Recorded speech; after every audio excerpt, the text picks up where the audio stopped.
Não, mas é para a gente poder pensar um pouco. Na verdade, eu quero pedir desculpas aos irmãos da IPBI, porque eu soube agora então que o que eu vou ler para vocês já ouviram muito melhor contado pelo pastor Joel, que é um trecho da narrativa de Noé.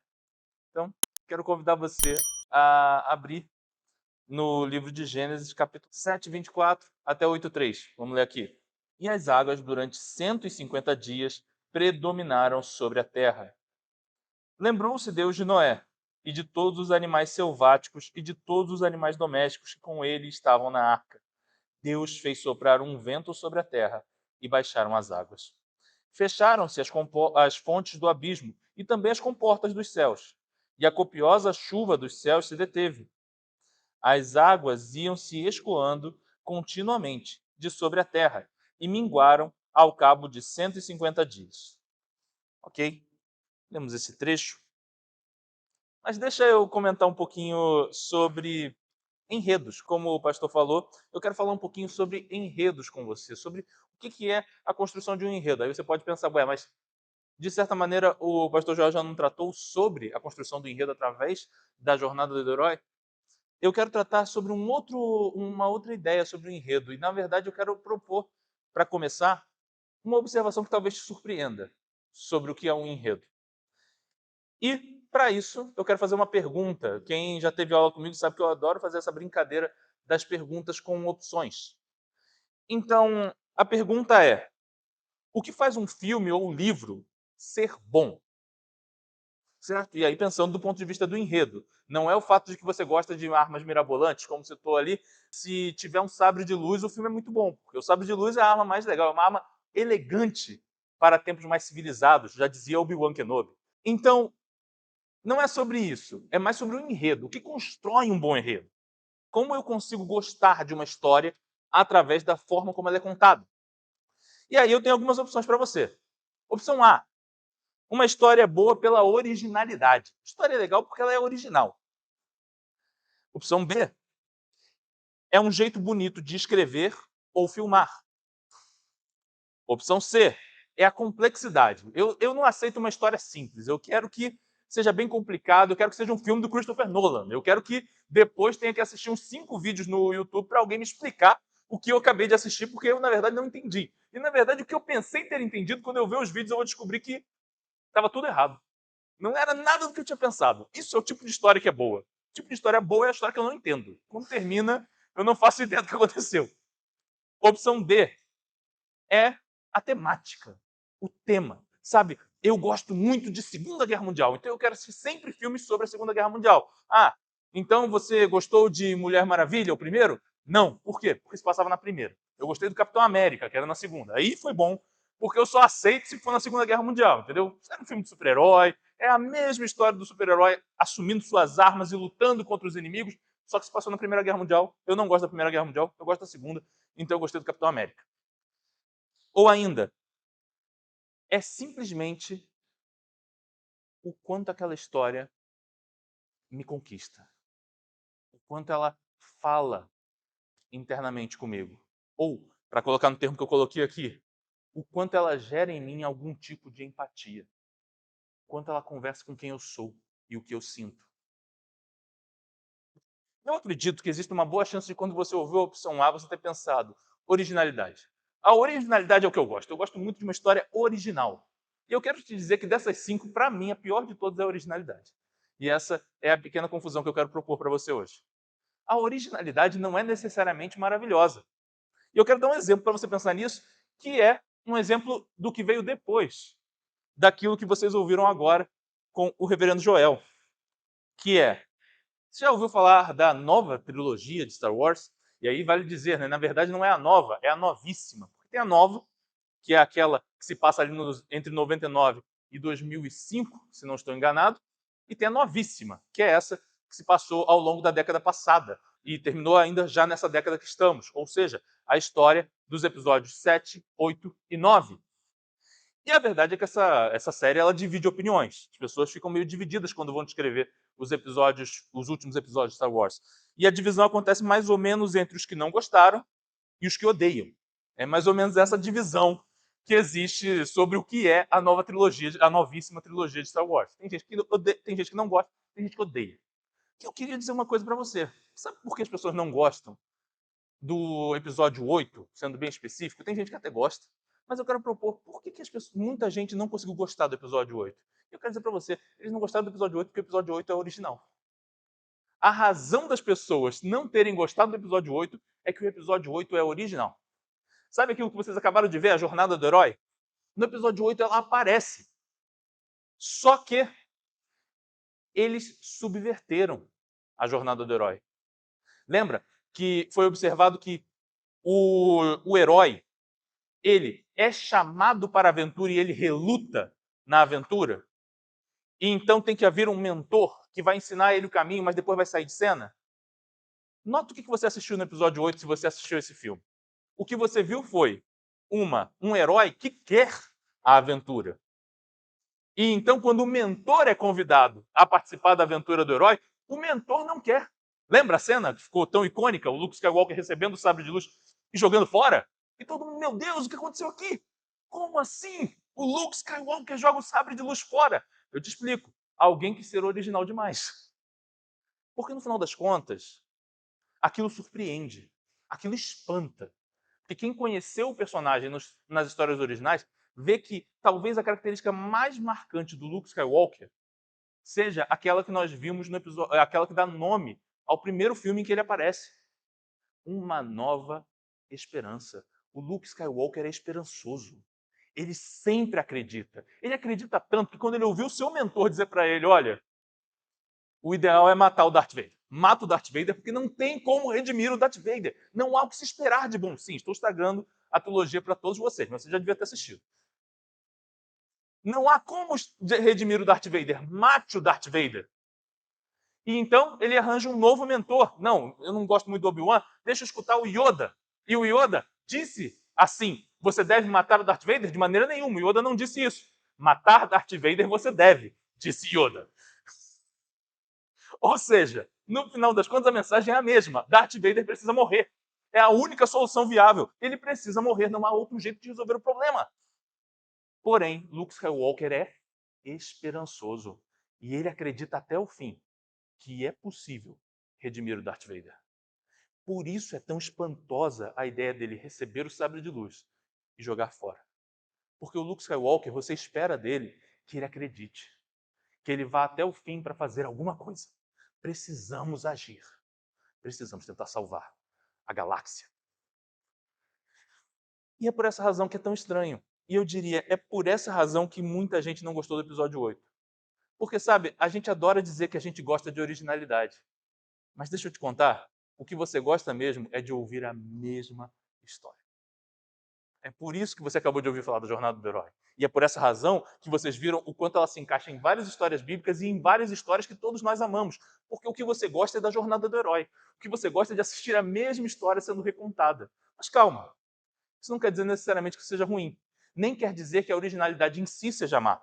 Eu não estou querendo dizer para você que toda forma de originalidade é ruim. O que eu estou propondo a você é, na verdade, nós não queremos tão somente originalidade. Originalidade, se for em demasia, é ruim. Você não gosta da história. Porque você está acostumado a esperar por alguma coisa. E mais para frente a gente vai discutir por que a gente espera por alguma coisa.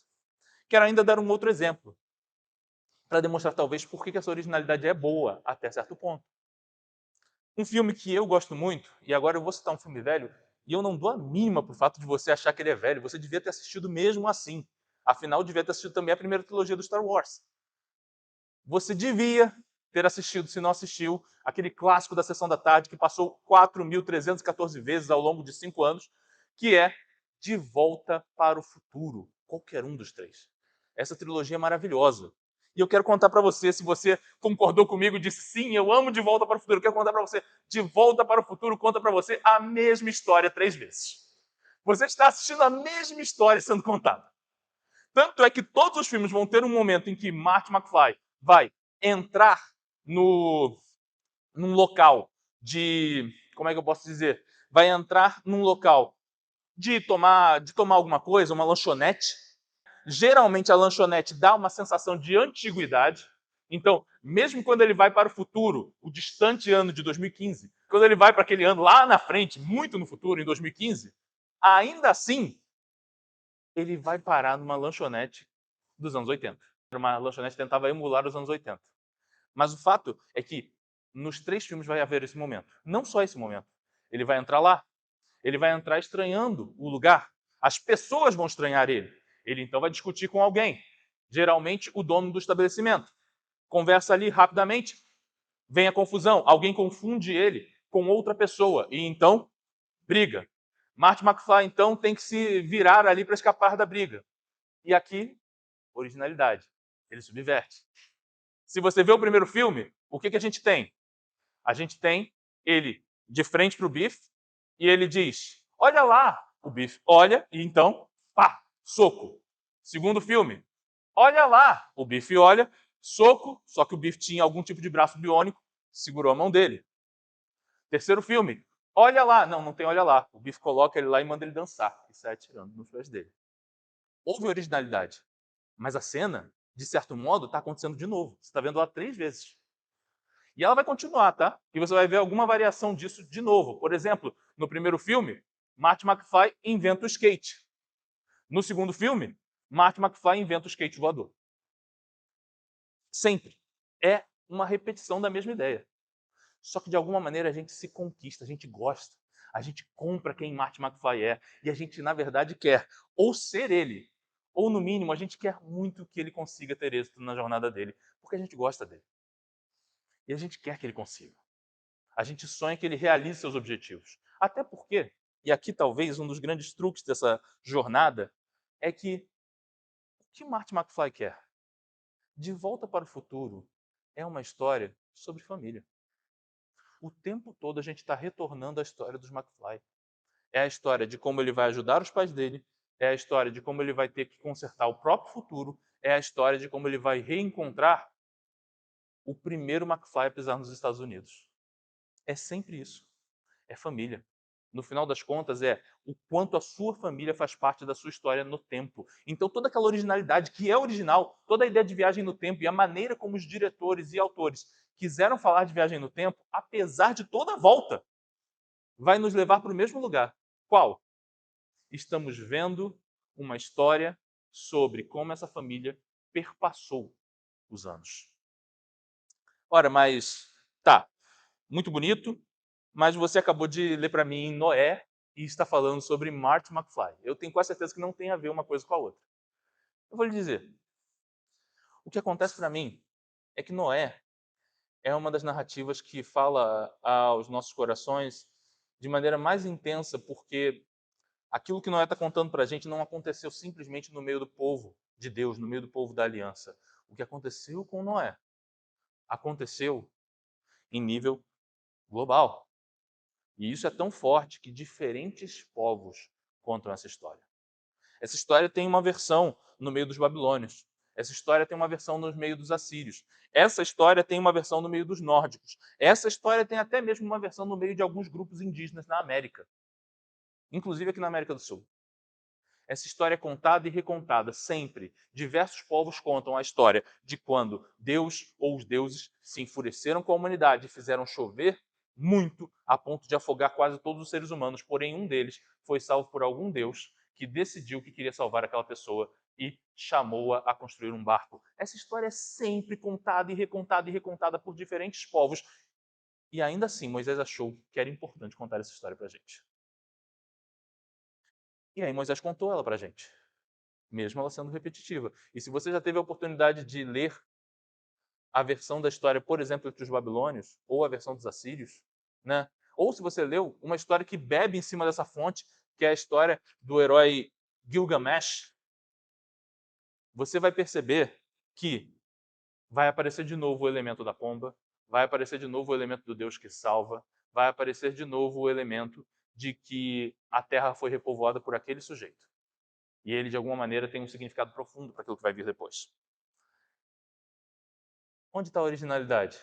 Sabe, houve um autor que dizia que... Ele dizia uma frase que eu gosto muito, um autor chamado Chesterton. Ele disse: meu pai é mais novo do que eu. Como assim meu pai é mais novo do que eu? E aí ele não se referia ao seu pai literal, mas ele se referia ao pai do céu, a Deus. Ele diz, meu pai é mais novo do que eu. Por quê? Quando eu era criança, eu brincava. E a brincadeira era prazerosa. Então eu ia à praia. E no dia seguinte, meus pais diziam, a gente vai à praia novamente. E eu ficava feliz. Eu não olhava para isso daquele jeito ranzinza, com raiva, e dizia, ah, mas a praia de novo! Eu simplesmente ficava feliz porque eu vou à praia, que coisa maravilhosa ir à praia. Ou eu, muito me lembro de algumas vezes dizer, meus pais faziam disso um evento, quando você é criança, levar a criança para fora de casa já é um evento, né? Então meus pais diziam, nós vamos ao cinema. E eu ficava encantado, eu vou ao cinema. E eu lembro de uma vez que nós fomos ao cinema 2 vezes. Porque meu pai queria muito ver Titanic, e eu bati o pé que eu queria ver Hércules, da Disney. Sim, eu queria ver Hércules e não Titanic. E assistimos os 2 filmes. E eu lembro daquilo ali para mim como um evento. Nós fomos 2 vezes ao cinema. 2 vezes em um mesmo fim de semana. E o que acontece aqui? E o que a gente vê numa história como essa? A criança, ela se encanta mesmo que as coisas se repitam. Não importa repetir, elas são bonitas. E se elas forem bonitas, cada experiência vai ser uma experiência nova. Chesterton disse, meu pai é mais novo do que eu. Por que meu pai é mais novo do que eu? Sabe, nós geralmente quando crescemos, como eu disse, nos tornamos ranzinzas e passamos a dizer, mas de novo? A praia de novo? Para que a praia outra vez? Na verdade, você não vai à praia há 6 meses e você diz, a praia de novo? Já fui aí algum momento atrás. Já fui à praia. Para que eu quero ir à praia outra vez? Ele vai dizer, Deus se agrada da sua criação todos os dias. Ele vê o sol nascer todos os dias e ele continua achando aquilo bonito. E cá entre nós, de fato, se você deixar um pouco o seu lado ranzinza, o seu lado rabugento de lado e prestar atenção no nascer do sol, você vai perceber que ele continua sendo bonito, mesmo que você já tenha visto antes. E mesmo que talvez você já tenha visto um nascer do sol na praia, aquele nascer do sol na sua casa ainda pode ser muito bonito. Porque é bonito, é encantador. E no final das contas, isso é muito mais importante do que ser original. O nascer do sol continua sendo o mesmo, mas ele continua também sendo muito encantador. E digo mais para você: a maioria das histórias vão falar sobre um sujeito que em algum momento encontra alguém para amar. Ele então se namora daquela pessoa, ele se casa com aquela pessoa, ele constitui família com aquela pessoa. Essa história está sendo contada na Escritura e em todo lugar, várias e várias e várias vezes. E cá entre nós, não é essa história que você gostaria de viver? Ou que você tem vivido? Não precisa tanto assim ser original. A originalidade você vai colocando num detalhe, nos acontecimentos. Um evento aqui, outro ali. Mas existe uma parte do enredo que é encantadora, sendo uma repetição, sendo a mesma história, mais uma vez sendo requintada e contada mais outra vez. Porque a história, na realidade, é sobre encontrar a beleza de Deus no meio do caminho. Mas vamos analisar isso na maneira como se constrói um enredo. Bom, eu gosto muito de observar o começo da história do nosso personagem. Embora eu queira falar um pouco sobre esse trecho que a gente leu, vamos falar um pouco sobre o início da história de Noé. E o pessoal da mídia deve estar bem chateado comigo que eu acabei de bater no microfone. O fato é que Noé, geralmente a gente pensa em Noé sendo apresentado em Gênesis 6:9, porque ali é o momento de você criar empatia com o personagem. Você cria empatia com Noé em Gênesis 6:9. E o que diz Gênesis 6:9? Noé era um homem justo e bom, ele andava com Deus. Aí você pensa, nossa, ele é bom de gravar texto bíblico. Não, não sou não, é porque sempre que eu escuto em música eu consigo gravar, né? Aí, qual foi a música? Ah, uma do Diante do Trono, lá de infantil, sabe, da Ana Paula Valadão? Noé era um homem justo e bom. Então, aí você grava, né? Noé era um homem justo e bom, ele andava com Deus. Noé era um homem justo e bom, ele andava com Deus. A ideia para o autor é que quando você leia isso, você desenvolva empatia com o personagem ali. Por quê? Porque ele, de alguma maneira, é exemplar para você.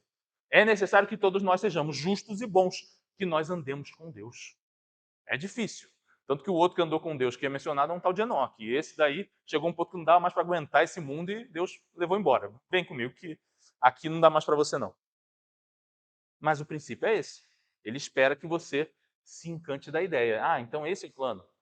Ser justo e bom e andar com Deus. O problema é que a gente tende a ler Gênesis 6, 9 como ponto de partida da história de Noé, como eu falei ainda agora, mas é o ponto para eu criar empatia com Noé. Porque, na realidade, a história de Noé começa em Gênesis 6:8, porque há uma observação muito mais importante sobre Noé e que é a fonte para a gente chegar em Gênesis 6:9. Gênesis 6:8 nos diz o quê? Noé achou graça diante do Senhor. É necessário que Deus dê graça a Noé, que Deus, de fato, cumpra a sua aliança na vida de Noé, para que então, quando Deus cumpre sua aliança na vida de Noé, aí Noé pode ser justo e bom. E que maravilha, Noé pode andar com Deus. 6:9 ensina para nós sobre a empatia que a gente encontra com o personagem. A intenção de Moisés, aparentemente, era fazer com que eu tivesse empatia por Noé ali, que eu percebesse que esse é um personagem exemplar. 6:8 é a razão de Deus ter empatia com Noé. Deus derramou sua graça na vida de Noé. Bom, ao desenvolvermos isso, nós vamos perceber que o que está acontecendo na história da Arca de Noé? Os homens enfureceram a Deus com a sua maldade, e então ele ordenou um dilúvio. Pela maldade dos homens, houve um dilúvio. Noé, porém, achou graça diante do Senhor. E aí, no que ele encontra graça, o Senhor guarda Noé e cumpre, mantém a sua aliança. O Senhor não traiu a sua aliança, ele continuou ali com Noé. E então, ele veio a prover os meios para que Noé e sua família fossem salvos. Já disse isso e digo de novo, em todas as versões dessa história, aparece alguém para prover os meios para que o sujeito seja salvo. Em nenhuma versão da história, o sujeito simplesmente sabe o que vai acontecer. Não, ele precisa que Deus, ou um Deus, apareça para ele e diga, ó, vai acontecer, faça isso. Ele precisa de auxílio. Ele precisa que Deus haja na história dele. E então a gente pode perceber um pouquinho agora sim o que acontece nesse texto. E um ponto de partida que eu quero ter com você é, lembre-se que Deus fechou a porta.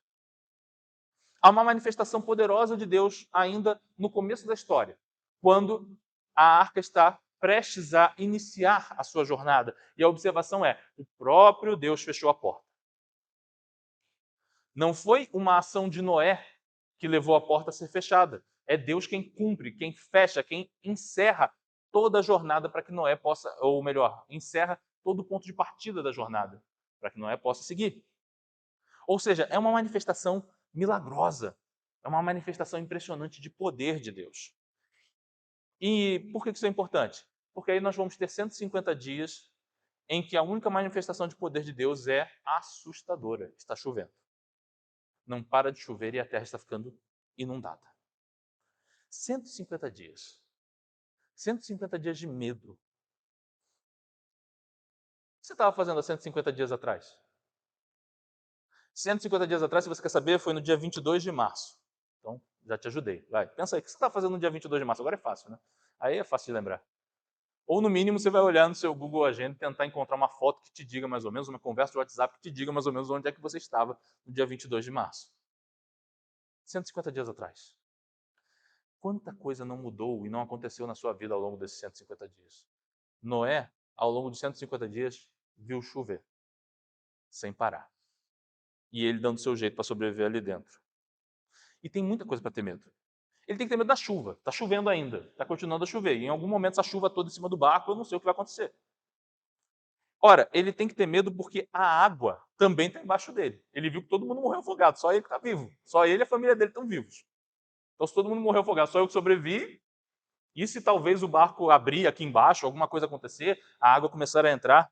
Calvino chega a dizer que talvez um outro problema que ele tinha que se preocupar era se a arca estava impedindo a água de entrar, é porque ela estava hermeticamente fechada. Como é que o povo respirava lá dentro? Essa é uma questão de Calvino. Eu creio que dava sim, você tinha a possibilidade de o ar passar de alguma maneira, mas Calvino propõe isso. Olha, se estava bem fechadinha, bem vedadinha, então o povo ia morrer por falta de ar. Ainda, a gente pode pensar que ele tem o desespero dos animais. Os animais incomodados de ficar ali dentro, de alguma maneira, podem gerar problema. Ou a falta de comida. Eu me recordo de um desenho, uma versão da Hanna-Barbera, da história de Noé, em que, dado momento, eles estão com medo da comida faltar. E então Noé faz a observação para seu filho Jafé. Olha, talvez nós precisemos nos livrar de alguns animais para conseguir sobreviver. É claro que os elefantes serão os primeiros, eles comem tanto, e eu sempre me encantei da observação de Jafé ao ouvir isso. Ele diz: não, não os elefantes, são tão maravilhosos. E aí, Noé faz a grande observação da criação de Deus. Ele diz: todos eles são maravilhosos. Todos eles são maravilhosos. Mas ainda assim, eles estão gerando um problema. E talvez o maior medo de Noé, que é o que Moisés está tentando enfatizar para nós nesse texto. Talvez Deus tenha esquecido. Acontece, né? Às vezes você vai lá, você está com um compromisso acertado e você esquece. Aí não aparece. E aí tem um problema. Às vezes você está ali com alguma coisa certa, esperando a pessoa, e a pessoa não aparece. E ela não apareceu por quê? Porque ela esqueceu. Acontece, as pessoas esquecem. É uma pena que nós esqueçamos. Eu já esqueci de muita coisa nessa vida. É uma pena que nós esqueçamos. E mais triste ainda quando a gente esquece de maneira a atrapalhar um compromisso. Mas fato é que a gente esquece. E Noé, se imputasse a Deus aquilo que ele espera dos seres humanos, ele poderia concluir: talvez Deus tenha se esquecido de nós. 150 dias que ele não responde. Deus se esqueceu de nós. 150 dias que nada de milagroso acontece. Deus se esqueceu de nós.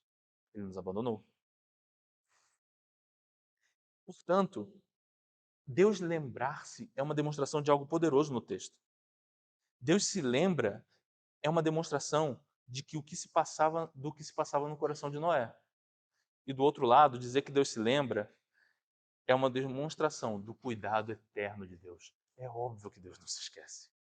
Mas ao longo do enredo da sua vida e da minha, a gente tem a impressão de que Deus se esqueceu.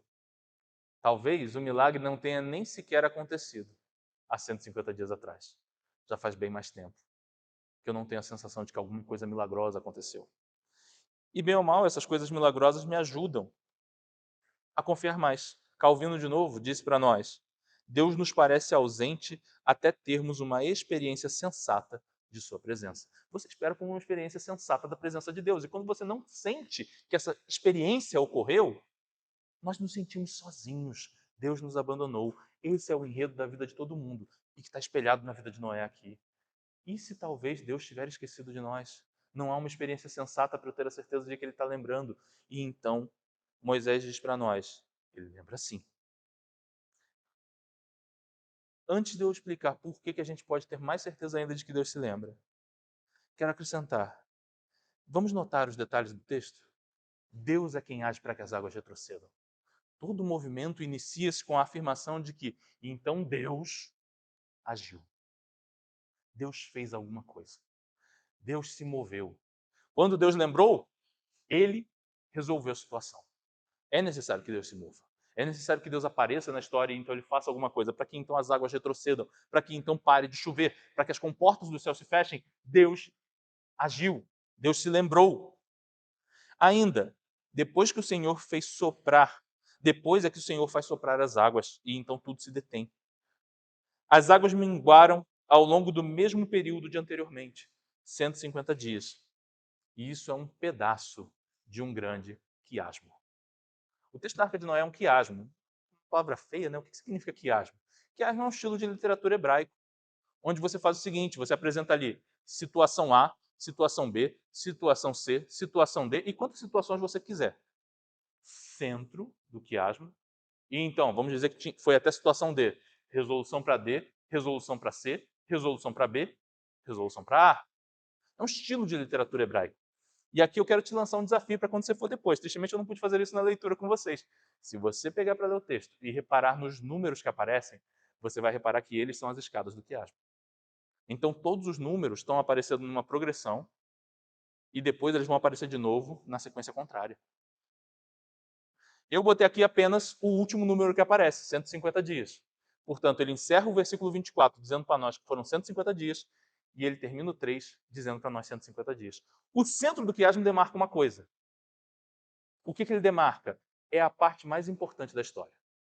Ou seja, você fica esperando ali o final, quando a arca vai assentar no Monte Ararat, mas essa não é a parte mais importante da história. Quando Moisés escreve essa história, ele está dizendo, olha, a parte mais importante dessa história, que eu quero que você lembre, que eu quero que você nunca esqueça, que eu quero que sempre que você olhar para esse texto, você se recorde, é isso aqui que eu botei no meio do quiasmo. Se você encontrar o quiasmo, você vai perceber que aqui é o centro. Aqui é aquilo que eu nunca quero que você se esqueça nessa história. Essa é a ideia de Moisés. Portanto, mais importante do que saber que a arca assentou no Monte Ararat e talvez ficar procurando ela em alguma montanha da Turquia, é saber a grande informação que Moisés colocou no centro da história para dizer, preste atenção nisso, isso não pode ser esquecido. E qual é essa grande informação?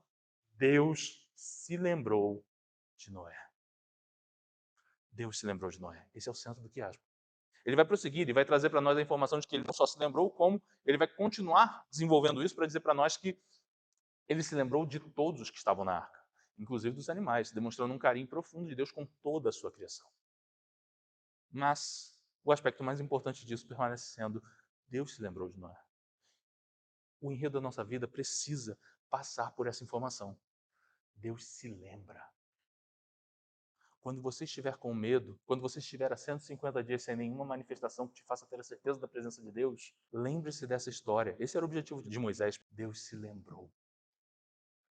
E isso nos ajuda a perceber como Deus constrói um enredo. Embora Moisés esteja escrevendo, nós sabemos que o texto é inspirado. E nós sabemos que toda a nossa vida é uma história controlada e escrita pela mão do próprio Deus. E, portanto, assim como Noé, quando nós estamos no dia mais assustador, vale lembrar, Deus se lembra. O enredo confirma que o Senhor se lembra. Perceber a Bíblia como um enredo, perceber que a Bíblia é uma história, como falou o reverendo Joel, de início, meio e fim, vai fazer com que a gente perceba diversos aspectos do que o enredo está dizendo para a gente e aplicar esses aspectos de enredo bíblico ao enredo da minha própria vida. O primeiro é que o enredo confirma que Deus se lembra. Noé é tentado a pensar que ele foi esquecido. E a tentação de pensar que foi esquecido aparece em vários lugares da Escritura. Você vai encontrar em Abraão, por exemplo. Abraão recebe um chamado de Deus. Ele diz, ótimo, então vamos. Inclusive marcando uma jornada de herói também. Então vamos. Ele me chamou, eu vou. E Abraão começou a jornada. E então ele chega lá e cadê a comida? Me prometeram uma terra tão bonita. E aqui eu estou olhando e tem uma seca, não tem comida. Eu ouvi dizer que no Egito tem comida, mas o Egito não é a terra que era para ser. Sabe uma coisa? Eu vou dar uma passadinha lá. E aí ele precisa ver no Egito uma manifestação poderosa de Deus para perceber que, talvez eu estivesse enganado. Deus continua cuidando da história. Deus continua se lembrando. Isso vai acontecer na vida de Jacó. Jacó pensou assim também, em diversas ocasiões. Por exemplo, na história da escada que leva até o céu. Talvez Deus tenha se esquecido. E ali ele diz, não, eu percebi que Deus continua cuidando da minha vida. Davi pensou assim em diferentes momentos da sua vida. Muitos de seus salmos são sobre isso. E talvez no caso de Davi, em um salmo específico, tenha a ver com o fato de que ele estava em pecado. Ele tinha algo para resolver diante de Deus. E aí ele pensou que ele tinha sido esquecido. Mas a verdade é que ele tinha esquecido. Deus continua lembrando. E aí eu não estou falando que ele lembra do pecado. Eu estou falando que ele lembra de Davi.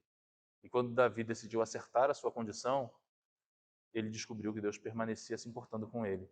Deus não se esqueceu. Vários personagens ainda poderiam ser citados. Vários deles, a maioria deles aparecendo na galeria de heróis da fé de Hebreus. O Senhor, num momento de extremo sofrimento, grita, Deus meu, por que me desamparaste?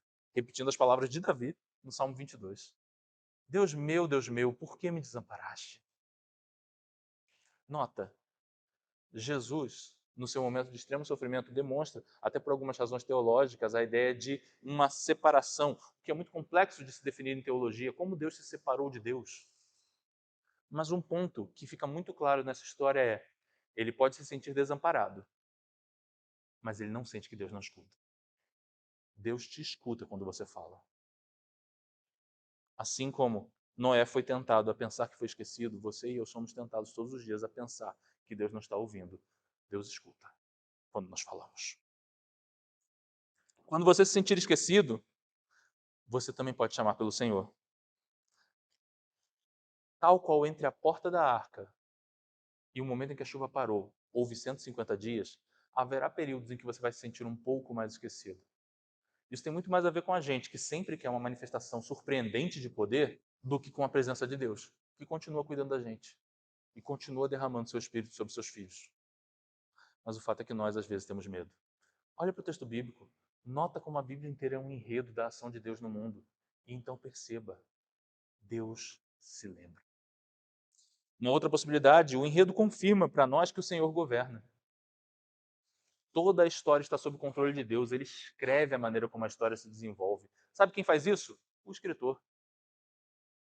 Quem está seguro enquanto conta a história é o escritor. Você está vendo ali o personagem passando por um perrengue, tendo um problema muito sério, ali cheio de medo, será que vai, será que não vai? O sujeito fica todo lenhado, todo machucado. Tenha certeza, o escritor estava sentado na sua cadeira, tranquilo, escrevendo a história no seu computador, ou com lápis e papel, com tinta, ou o que fosse. Tenha certeza, ele estava bem tranquilo, ele estava muito bem, enquanto simplesmente fazia o pobre coitado sofrer.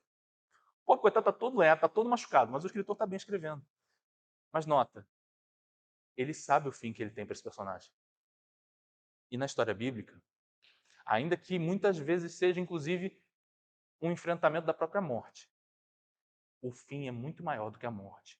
E, portanto, podemos dizer com convicção, Deus está cuidando de cada detalhe da história para que o final seja muito bonito. O enredo bíblico nos lembra que no enredo da nossa própria vida, Deus está cuidando.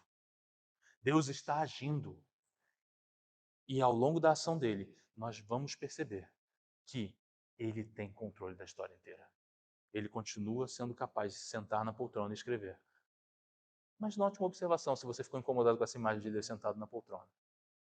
Dado o momento, quando precisou-se de um herói maior do que Gideão, maior do que Davi, maior do que Abraão, maior do que qualquer um que seja o seu personagem favorito bíblico, ele mesmo entrou na história. E ele mesmo se lanhou muito mais do que qualquer personagem, ao ponto de ele, que sempre teve conexão com o Pai, sempre esteve conectado a Deus, ter de dizer, Deus meu, por que me desamparaste? O nosso Deus é um Deus que entra na história, e é um Deus que age.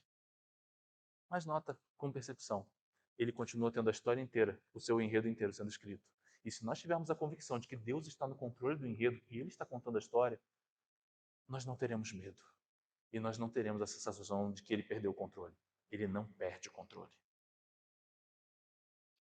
Lutero teve uma noite difícil no dia 17 de maio de 1521. Após 2 dias de debate, ele estava cheio de medo. Ele se apresentou diante do imperador Carlos V na Dieta de Worms para defender as suas teses, não só as 95, mas, na verdade, o grande debate ali era sobre o valor da escritura. E Lutero está cheio de medo no dia 17. E então ele diz, por favor, me deem um dia para pensar. E depois que ele pede um dia, as pessoas olham para ele e a sensação é que não ia acontecer. Mas Carlos V observa aquele homem com medo, aquele homem tremendo, tremendo que nem vara verde, de um dia para pensar, isso daí volta aqui amanhã e ele assina até aquilo que não precisa assinar. Então ele diz, vai, pode ir, vai lá. E Lutero vai, se coloca de joelhos e passa aquela noite em claro, orando. E, como Lutero gostava de fazer, Lutero via o diabo com muita frequência. Aí, o que você quer interpretar disso eu não sei, mas o fato é que Lutero chegou a jogar um tinteiro em uma parede para tentar acertar o diabo, uma vez que ele viu o diabo apareceu ali, tentando ele.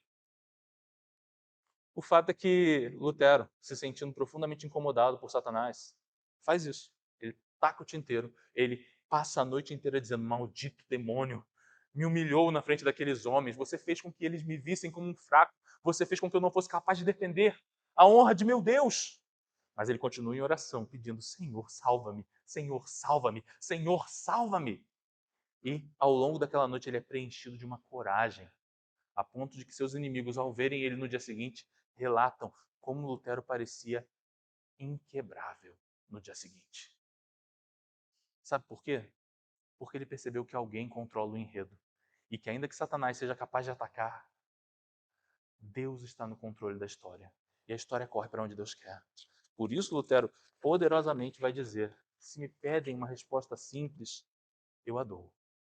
A menos que eu seja convencido pelas sagradas escrituras, ou pela razão simples, e não por papas e concílios que tantas e tantas vezes se contradisseram, meu coração permanece cativo à palavra de Deus. E minha consciência está completamente ligada a essas palavras. Ir contra a própria consciência não é sábio nem ação. Portanto, eu não posso e não irei negar o que escrevi. Deus me ajude. Amém. Essa afirmação de Lutero é uma demonstração de olhar para a Escritura e dizer: eu vi. Eu vi que Deus cuida. Eu vi que a história inteira está sob o controle dele. Não se preocupe. Deus está no controle. Deus guarda a história dele. Olha para a Escritura. Olhem para a história de Jonas. Ora, sabe o que aconteceu com Jonas quando ele ficou dentro do peixe? Você lê lá em Jonas 2, a oração de Jonas. É uma oração bonita, não é? Profundamente original, você não acha? É claro que não. Ele só está citando os salmos. É uma sequência de salmos sendo citado. Ele está citando vários versículos de salmos. Aquela oração não tem nada de original. Tudo que Jonas está dizendo está na Bíblia. Antes dele. É claro que está na Bíblia, né? Ele que escreveu o livro está na Bíblia. Mas não só isso. São salmos. Antes dele estar ali, aquilo já era texto sagrado. E Jonas está orando aquelas palavras, sabe por quê? Porque ele tem convicção de que o Deus que cuidou de toda a história continua cuidando ali. Mesmo no momento mais assustador da vida dele. No momento mais assustador da sua vida, meu irmão, ore e lembre da Escritura. Porque a Escritura nos mostra que ao longo de toda a história, Deus não perdeu o controle. Quando o reino era atacado, o rei era atacado. Uma das ideias de realeza é que quando o reino está sob ataque, o rei, em pessoa, está sendo atacado por aquela pessoa. A gente vai notar isso na história bíblica, na maneira como Davi age quando o seu reino é atacado. É como se ele mesmo estivesse sendo. Ele, a pessoa dele, o físico dele. Não só isso. É uma das declarações de Dom Pedro II quando o Brasil é atacado durante a invasão da Guerra do Paraguai. Ele vai dizer: eu fui atingido diretamente. O que ele quer dizer com isso? Que quando o reino é atacado, o rei em pessoa é atacado. E por que eu estou colocando isso? Porque essa é uma imagem bíblica que se aplica ao próprio Deus. Quando, portanto, os seus são atacados, aqueles que fazem parte do seu reino são atacados, ele virá em resposta, porque o ataque foi a ele. Lembra-se do que ele diz quando o rei Josafá está sob ataque e então chama Israel inteira a orar. Oremos para que Deus venha nos salvar. E então o Senhor diz a eles: olhe, não temais nem vos assusteis, porque essa batalha não é vossa, a batalha pertence ao Senhor. O rei entra na história e o rei participa da história para defender o seu reino e defender aqueles que fazem parte do seu reino. O Senhor nos protege. E uma última imagem disso talvez se encontre naquilo que é chamado também de o Deus Ex Machina. Deus Ex Machina é uma característica literária. Na minha opinião, era um problema que às vezes o autor grego tinha. O autor grego estava contando uma história e a história ficava tão mirabolante, tão grandiosa, tão impossível de resolver, que chegava um ponto que então, de fato, não há uma solução para a história. Não há como o herói vencer esse problema. Então o que eu faço? Já sei, algum deus entra na história e resolve o problema. Vai lá e então Zeus surgiu e moveu a flecha de Paris para que ela atingisse o calcanhar de Aquiles, exatamente o único ponto de Aquiles que poderia ser machucado. Um Deus entra e faz alguma coisa. Isso é o Deus ex machina. E a verdade é que ao longo da nossa vida, naquele Deus que tem o controle do enredo, nós também podemos ter a certeza, ele é o Deus ex machina. Ele vai agir como agiu ao longo de toda a história bíblica. Quando já não havia solução para o problema de Sadraque, Mesaque e Abednego, ele agiu. Quando já não havia solução para o problema de Davi diante de Golias, ele agiu. Quando já não havia solução para o problema de Noé, quando a chuva não parava, e eu não tenho como fazer a chuva parar, eu não tenho poder para mandar a chuva parar, o Senhor lembrou de nós. Porque na realidade Deus não esquece. Deus jamais esquece. Nós é que temos a sensação de que fomos esquecidos. Deus nunca esquece de nós. E uma última questão, eu quero dizer para você, o enredo é lindo. Você tem noção do quanto isso é trabalhoso? Eu acabei de propor para você, vai em casa quando terminar aqui, não depois do almoço, tá? Mais tarde. Vai em casa, pega a história de Noé, olha os números e vai vendo como eles vão construindo essa escada que eu mencionei. como eles vão construindo esse tal de quiasma. E repara então, repara que a história é mais bonita ainda do que você pensava. Quando a gente olha para a história de fora e quando a gente olha para a história completa, ela fica linda. O problema é que geralmente na nossa vida a gente está o momento que você está reclamando é o momento que você está no meio do enredo. E ele parece feio mesmo. Sabe de uma coisa? Pergunta para Frodo, no meio da jornada, se ele desistiria se pudesse. Eu te garanto, ele desistiria. Tá bom. O Senhor dos Anéis é anos 2000, né? Já faz tempo, né? Pergunta para os Vingadores, quando viram o Thanos ressurgir. Sabe, todo aquele trabalho para juntar as joias. Agora vai. Agora a gente consegue fazer todo mundo voltar. E o Thanos aparece. Pergunta para os Vingadores se eles desistiriam. Talvez tivesse sido melhor deixar tudo quieto, deixar aquele povo todo morto. E foi o que foi, não deu, desculpem. Né? Pergunta para Noé, no momento mais assustador, quando a chuva não para. Não seria melhor desistir? Você não gostaria de não estar aqui? Meu irmão, pergunte novamente a cada um deles quando a história terminou. Só não pergunte ao Homem de Ferro, porque aí é complicado. Desculpe, toquei em ponto sensível para alguns, né? Mas, gente, ele agiu. E quando ele agiu, a história ficou belíssima. A história é linda quando o Senhor entra nela. E o Senhor participará da história da vida de cada um de nós. Lembra que eu disse no começo?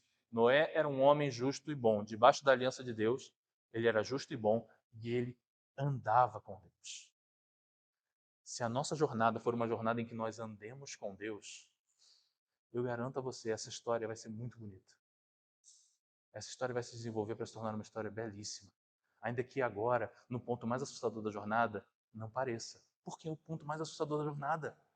É claro que ele não foi feito para te dar a sensação de que ele é bonito. Embora, quando a história é contada até o ponto mais assustador, pode ser lindo.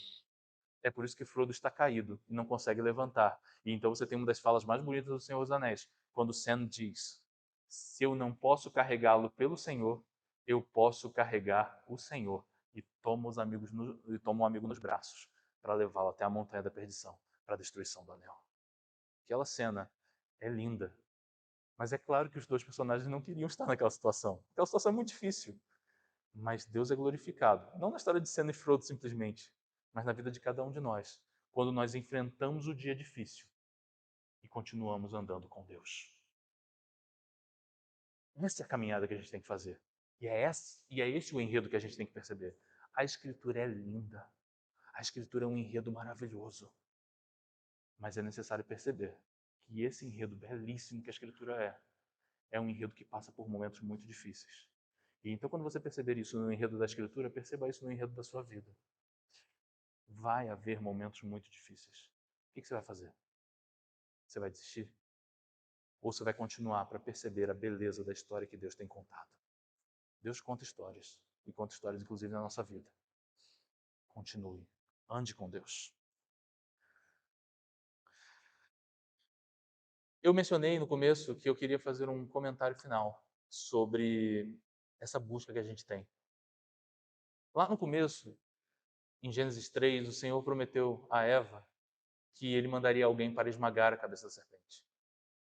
E a história bíblica é a história da espera por esse que vai vir para esmagar a cabeça da serpente, até que ele surge, lá em Mateus. Há uma profunda espera para que apareça aquele que vai destruir aquilo que Satanás construiu através do fruto proibido da árvore do conhecimento do bem e do mal. Há uma espera. Nós estamos esperando, ansiosos por esse dia. E assim também foi ao longo de todas as narrativas da humanidade. É por isso que todas elas são uma jornada do herói. Por que a jornada do herói é tão forte, tão dramática? Porque o mundo inteiro espera por um herói. Por isso as histórias de heróis são as melhores. As grandes histórias míticas dos nórdicos são sobre heróis. As grandes histórias dos gregos são sobre heróis. As grandes histórias dos babilônios, como Gilgamesh, são sobre heróis. Nós sempre estamos esperando pelo herói. Os povos, desde a antiguidade e até agora, ainda esperam por um herói. Só que nós já sabemos do herói. O herói veio. O herói venceu. E assim como ele venceu, ele retornará vitorioso para encerrar a história. O enredo é lindo, gente. Perceba a beleza do enredo e viva dentro desse enredo com alegria, porque Deus tem uma história gloriosa sendo contada. E que maravilha Ele ainda fará até o final dessa história. Algumas aplicações que eu deixo para você através dessas coisas. Alegre-se como Deus alegre-se como Deus com um bom enredo. O sol não precisa ser original. O sol só precisa ser sol. 2. E ser sol basta porque o sol glorifica a Deus na sua solidade. Glorifica a Deus com a sua vida. 3. Lembre-se, pois, lembre-se, pois Deus se lembra. Lembre-se que Ele está cuidando de você. 4. Quando duvidar, lembre-se da última vez que viu a interferência do Senhor em sua vida e, através disso, saiba, de alguma forma, Ele agirá de novo, pois andamos com Ele em sua aliança. 5. Quando tiver medo, lembre-se que o autor da história veio até a história. E mesmo em solidão, ele teve a certeza de que Deus o ouvia. Fale com Deus. Ele ouve. E da maneira que for, ele responderá. 6. Note a beleza deste enredo, o enredo da história deste mundo e também o da sua vida, da sua família. Encante-se com a beleza. E 7. Viva com a certeza de que Cristo é rei e você é parte do seu reino. Ele cuidará do reino. Ele cuidará desse enredo que é repetido, mas justo por sabermos o que acontecerá. É maravilhoso. Amém? Vamos orar? Senhor, obrigado. Obrigado porque o seu amor se manifesta inclusive na maneira como o Senhor escreve a história. A história desse mundo é uma marca indelével do teu amor. Ah, Senhor, obrigado. Obrigado porque contamos histórias e quando ouvimos histórias percebemos que cada detalhe, em cada detalhe o Senhor é original. Mas também a história é a mesma história. A mesma história da tua ação desde o princípio, onde o Senhor prometeu que enviaria aquele que destruiria a serpente. E nós sabemos que Satanás tem sido destruído e que suas obras serão esmagadas, porque o Senhor veio vitorioso e retornará vitorioso. Vem sobre nós, Senhor, para que nós não esqueçamos que o Senhor se lembra. Vem sobre nós para que nós não esqueçamos que o Senhor cuida de nós, pois a história é sua. E vem sobre nós para que nós não esqueçamos que a tua história é belíssima, Senhor. Obrigado, porque a tua história é linda. Em nome de Jesus. Amém.